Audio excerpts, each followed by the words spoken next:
इस वीडियो को देखने से पहले आपको इसके 3 और पार्ट देखने पड़ेंगे। जब हिनाटा यूकाई के पास आकर उससे पूछता है कि आखिर मैं खुद को कैसे इम्प्रूव कर सकता हूँ, तब यूकाई हिनाटा को अपने ग्रैंडफादर कोच यूकाई के पास लेकर जाता है, जो कभी कारासूनो टीम को ट्रेन किया करते थे। घर पर भी कोच यूकाई कुछ बच्चों को ट्रेन कर रहे होते हैं। जैसे हिनाटा कोच यूकाई को देखता है तो वो एकदम शॉक रह जाता है। दूसरी तरफ कागेयामा भी खुद को इम्प्रूव करना चाहता है, इसीलिए वो ओइकावा के पास हेल्प मांगने के लिए जाता है। इसके बाद हम कोच यूकाई को देखते हैं, जो बच्चों को टेम्पो के बारे में बता रहे होते हैं, पर उनके पोते यूकाई को इसके बारे में कुछ भी पता नहीं होता। इसीलिए कोच यूकाई अपने पोते को एक जोरदार पंच मारते हैं, जिससे यूकाई हवा में उड़ने लगता है। ये देखकर हिनाटा को कोच यूकाई से बहुत ज्यादा डर लगने लगता है। कोच यूकाई हिनाटा से पूछता है कि तुम यहाँ पर क्यों आए हो। इस पर हिनाटा कहता है कि मेरी हाइट कम है, पर मैं खुद को इम्प्रूव करके एक अच्छा वॉलीबॉल प्लेयर बनना चाहता हूँ। ये सुनकर कोच यूकाई खुश हो जाते हैं, क्योंकि उन्हें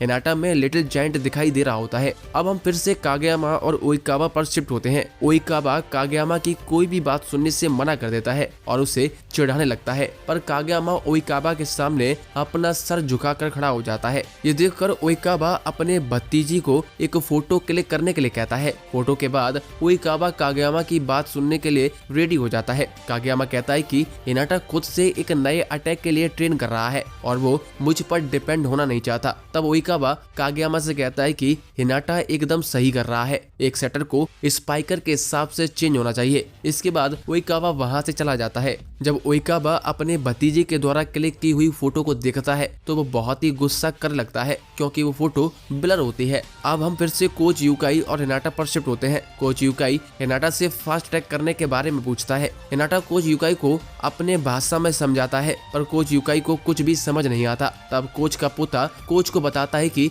जब भी कागेयामा हिनाटा के लिए शेड करता है तो हिनाटा अपने आंखें बंद करके बॉल को मारता है, जिस वजह से हिनाटा के अपोनेंट बॉल को ब्लॉक करने में कामयाब हो जाते हैं। हिनाटा की प्रॉब्लम को सुनकर कोच यूकाई हिनाटा को बच्चों के साथ एक गेम खेलने के लिए कहते हैं। इस गेम में हिनाटा को केवल बॉल्स को ब्लॉक करना होता है। कोच यूकाई बॉल को हवा में उछालकर बच्चों से थर्ड टेम्पो यूज करने के लिए कहते हैं, जिसके बाद एक बच्चा बॉल को हिट करता है और बॉल जाकर हिनाटा के फेस पर लगती है, लेकिन हिनाटा बॉल को ब्लॉक कर पाता है। दूसरी बार कोच यूकाई बच्चों को सेकंड टेम्पो यूज करने को कहते हैं और हिनाटा इस बार भी बॉल को ब्लॉक करने में कामयाब हो जाता है। पर तीसरी बार कोच यूकाई बच्चों को फर्स्ट टेम्पो यूज करने को कहते हैं, लेकिन हिनाटा बॉल को ब्लॉक नहीं कर पाता है। जिसके बाद कोच यूकाई हिनाटा से पूछता है कि क्या तुम्हें तीनों बार में कुछ डिफरेंस दिखाई दिया। तब हिनाटा कहता है कि तीनों बार बच्चों के मूवमेंट की स्पीड में डिफरेंस था। तब कोच यूकाई हिनाटा को बताते हैं कि फर्स्ट टेम्पो सबसे फास्ट होता है, उसके बाद सेकंड टेम्पो और थर्ड टेम्पो आता है। फर्स्ट टेम्पो में तुम्हें बाकी स्पाइकर से पहले मूव करना होता है। तब हिनाटा सोचता है कि स्पाइकर के मूवमेंट्स की टाइमिंग ही स्कोर करने में हेल्प करती है। इसके बाद कोच यूकाई का पोता हिनाटा से कहता है कि तुम प्रैक्टिस करो, मैं थोड़ी देर में आता हूँ। दूसरी तरफ कागेयामा ओइकावा की बात के बारे में सोच रहा होता है, तभी वहाँ पर कोच का पोता पहुँच जाता है। इसके बाद हम फिर से हिनाटा पर शिफ्ट होते हैं। हिनाटा कोच यूकाई से कहता है कि मैं हवा में बॉल को कहीं भी मारना चाहता हूँ, जिससे कोई भी मुझे ब्लॉक ना कर पाए। इस पर कोच हिनाटा को और प्रैक्टिस करने के लिए कहते हैं। तभी वहां पर कुछ और स्टूडेंट्स भी आ जाते हैं, जिन्हें कोच ट्रेन कर रहा होता है। कोच यूकाई हिनाटा से कहते हैं कि तुम्हें ज्यादा से ज्यादा देर के लिए बॉल को टच करते रहना है। वॉलीबॉल एक ऐसा गेम है जिसमें तुम बॉल को ज्यादा देर तक पकड़ कर नहीं रख सकते हो। ऊपर से तुम्हारी हाइट भी कम है, इसीलिए तुम्हें अपनी पूरी बॉडी का यूज करना होगा, जिससे तुम बॉल को लगातार टच करते रहो। अगले सीन में रात हो जाती है। कोच का पोता कागेयामा को टेम्पो के बारे में बता रहा होता है, साथ ही में वो कागेयामा को फास्ट ट्रैक में चेंज करने को कहता है। कोच कागेयामा से कहता है कि तुम्हें बॉल को ऐसे सेट करना है जिससे वो अपने पीक तक जाकर वहीं नीचे गिर जाए। तुम्हें बॉल को ज्यादा फोर्स के साथ पुश नहीं करना है। तब कागेयामा को ओइकावा की बात भी समझ आ जाती है और वो इस तरीके से सेट करने की प्रैक्टिस के लिए मान जाता है। अगले दिन प्रैक्टिस से पहले हिनाटा तनाका को सॉरी बोलता है, क्योंकि उसने कागेयामा के साथ झगड़ा किया था। तनाका भी हिनाटा को सॉरी बोलता है, क्योंकि दोनों की फाइट को रोकने के लिए तनाका ने भी दोनों को एक जोरदार पंच मार दिया था। अब प्रैक्टिस मैच में कोच का पोता हिनाटा और कागेयामा को अलग अलग टीम में रखता है, जिससे दोनों एक दूसरे के खिलाफ प्रैक्टिस कर सके। अगले दिन स्कूल में दाइची यूई के पास परमिशन मांगने जाता है, क्योंकि कुछ प्लेयर अलग से फीमेल वॉलीबॉल कोर्ट में प्रैक्टिस करना चाहते थे, जबकि मेल वॉलीबॉल कोर्ट में बाकी की टीम प्रैक्टिस कर रही होती है। इसके बाद हम आसाही को देखते हैं जो कोर्ट में अकेले ही प्रैक्टिस कर रहा होता है। तभी वहां पर निशिनोया आ जाता है जो आसाही से कहता है कि मैं भी बॉल सेट करने की प्रैक्टिस करना चाहता हूँ। आवा जोसाई का लिबेरो भी बॉल को सेट कर सकता है, जिससे आवा जोसाई को गेम में लीड मिली थी।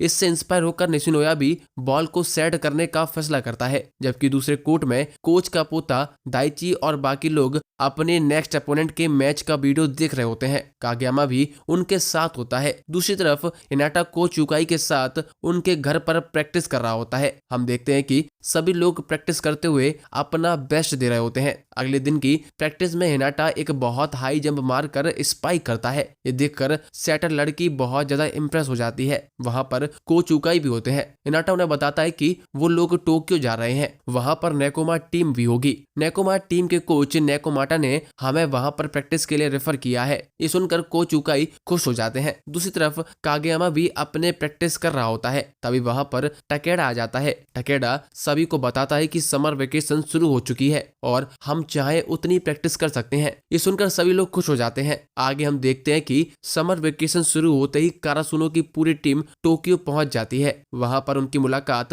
नेकोमा की टीम से होती है जो उन्हें प्रैक्टिस सेंटर लेकर जाती है। इसके बाद सभी टीम्स की प्रैक्टिस शुरू हो जाती है। पहला प्रैक्टिस मैच कारासुनो और फुकुरोडानी टीम के बीच होता है। इस मैच में कागेयामा और हिनाटा दोनों ही अपने नए अटैक को प्रैक्टिस करने का फैसला करते हैं। कागेयामा को बॉल मिलते ही वो नए तरीके से हिनाटा को पास करता है, पर बॉल हिनाटा तक पहुंचती ही नहीं है और बीच में ही गिर जाती है। ये देखकर कागेयामा एम्बैरस हो जाता है। अब कागेयामा फिर से हिनाटा को बॉल पास करता है, पर बॉल इस बार थोड़ी दूर चली जाती है। पर हिनाटा अपने हाथ का यूज करके बॉल को दूसरी तरफ भेज देता है। हिनाटा को पता नहीं होता कि कागेयामा खुद को चेंज कर रहा है, इसलिए हिनाटा कागेयामा के पास देखकर चौंक जाता है। शुगाबारा भी देखकर हैरान हो जाता है। इसके बाद पूरी कारासुनो टीम एक सिंक्रोनाइज अटैक करने की कोशिश करती है। ये देखकर दूसरी टीम एकदम शॉक रह जाती है। आगे निशिनोया भी बॉल को सेट करने की कोशिश करता है, पर वो कुछ ज्यादा ही जंप कर देता है, जिस वजह से निशिनोया बॉल को मिस कर देता है।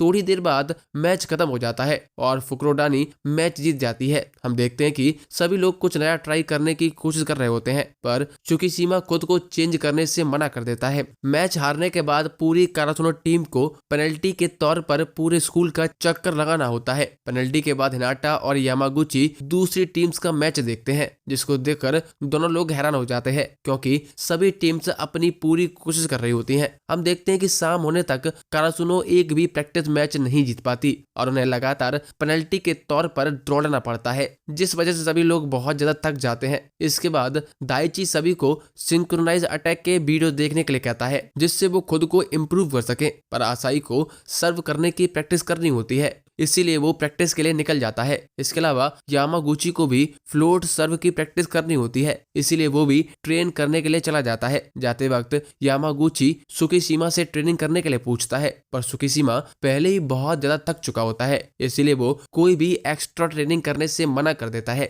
जब त्सुकिशिमा अपने रूम की तरफ जा रहा होता है, तब बाकुटो और कुरो उसे प्रैक्टिस करने के लिए बुला लेते हैं, जिससे दोनों लोग स्पाइक की प्रैक्टिस कर सके। इसके साथ त्सुकिशिमा की ब्लॉकिंग की प्रैक्टिस हो जाएगी, पर त्सुकिशिमा मना कर देता है। इसके बाद कुरो त्सुकिशिमा को ट्रेनिंग के लिए उकसाने लगता है, जिसके बाद त्सुकिशिमा उनके साथ ट्रेनिंग के लिए मान जाता है। दूसरी तरफ हिनाटा भी अपने क्विक अटैक के बारे में परेशान हो जाता है क्योंकि उसका और कागेयामा के अटैक काम नहीं कर रहे होते हैं, इसीलिए याची उन्हें साथ में प्रैक्टिस करने को कहती है। आगे हम देखते हैं कि बाकुटो लगातार स्पाइक कर रहा होता है और त्सुकिशिमा एक भी बार उसे ब्लॉक नहीं कर पाता। ये देखकर कुरो त्सुकिशिमा की हेल्प करने का फैसला करता है। अब कुरो और त्सुकिशिमा दोनों बाकुटो को ब्लॉक करने की कोशिश करते हैं। जैसे ही बाकुटो बॉल को स्पाइक करता है, कुरो उसे तुरंत ही ब्लॉक कर देता है। इसके बाद कुरो त्सुकिशिमा को उकसाते हुए कहता है कि हिनाटा तुमसे ज्यादा बढ़िया है। इस पर त्सुकिशिमा को गुस्सा तो आता है, पर खुद को कंट्रोल कर लेता है। बाद में कुरो की टीम वहां पर आ जाती है, इसीलिए त्सुकिशिमा वहां से चला जाता है। त्सुकिशिमा अपने कपड़े जिम में भूल जाता है, इसीलिए सुकीशिमा वापस जिम की तरफ जाता है जहाँ पर पूरी कारासुनो टीम प्रैक्टिस कर रही होती है। सुकीशिमा उन्हें देखकर कहता है कि आखिर ये लोग इतनी मेहनत क्यों कर रहे हैं, ये बस एक स्टूपिड सा गेम ही तो है। अगले दिन कारासुनो की टीम ब्रेकफास्ट करने के बाद फिर से प्रैक्टिस मैच शुरू करती है और इस बार भी दोपहर होने तक एक भी मैच नहीं जीत पाती। दोपहर में सभी टीम्स ब्रेक लेती हैं। तब कुरो दाइची को सुकीशिमा के बारे में बताता है। तनाका पूरी टीम को बताता है कि उसकी बहन ने उसे सुकीशिमा नाम के एक प्लेयर के बारे में बताया था जो कि लिटिल जायंट के साथ टीम में खेला करता था। उसकी हाइट भी काफी लंबी थी। ये सुनकर सभी लोग अंदाजा लगाने लगते हैं कि जरूर वो सुकीशिमा का भाई होगा। ब्रेक के बाद मैच फिर से शुरू हो जाता है। शाम तक कारासुनो टीम फिर से एक भी मैच नहीं जीत पाती। मैचेस के बाद सुकीशिमा आसाई से बात करने की कोशिश करता है। सुकीशिमा आसाई से कहता है कि हिनाटा तुम्हारा राइवल है तो तुम्हें कैसा लगता है। इस पर आसाई कहता है कि हिनाटा खुद को इम्प्रूव करने की कोशिश कर रहा है, उसे देखकर हम सब भी अपना बेस्ट दे रहे हैं।